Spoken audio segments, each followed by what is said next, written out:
कराची से खबर शामिल करते हैं। 13 मार्च 2024 पर मुताबिक तो रमज़ान मुबारक तकसीम राशन की इफ्तिताही तकरीब। International human rights council IHRC के executive member, world senior patron Asia और बिजनेस कम्युनिटी ट्रस्ट BCT के सरपरस्त आला मोहतरम डॉक्टर जाकिर हुसैन आदिल की ज़र सरपरस्ती मुनक्किद हुई। तकरीब में बिजनेस कम्युनिटी ट्रस्ट कराची की सदर मिसबाह भट्ट, नायब सदर Mohammad Waseem Rana, general secretary Mohammad Zeeshan, office secretary Shafi Mayo और दीगर ने मोहतरम डॉक्टर जाकिर हुसैन आदिल के हमरा इदारे के टोकन हासिल करदा रजिस्टर्ड गरीब और मुस्तहिक घरानों में राशन तकसीम करके इफ्तिताही तकरीब का आगाज़ किया और शुरकाए तकरीब को आइंदा के प्रोग्राम से आगाह करते हुए कहा कि टोकन हासिल करदा मुस्तहिकीन में ये सिलसिला मुखिर हजरात के ताउन और अपनी मदद आपकी बुनियाद पर यकुम रमज़ान से जारी है और 20 रमज़ान तक जारी रहेगा। तकरीब में IHRC के सर्कल नुमाइंदगार मोहम्मद मुश्तबा गौरी,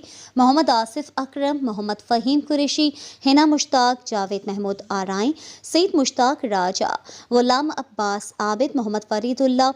तारिक अहमद, शहबाज हुसैन, इनामुद्दीन सिद्दीकी, शायान अब्बास के अलावा मुख्तलिफ मकतब फ़िक्र से ताल्लुक़ रखने वाली शख्सियात ने भी शिरकत की। इस मौके पर इज़हार ख्याल करते हुए मोहतरम डॉक्टर जाकिर हुसैन आदिल ने कहा कि रमज़ान के इस बाबरकत महीने में जहाँ गरीब और मुस्तहिक घरानों की मदद होती है, वहीं अतिया करने वाले मुखिर हजरात और कार खैर में हिस्सा लेने वालों पर अल्लाह ताला का खुसूसी फजल व करम भी जारी रहता है।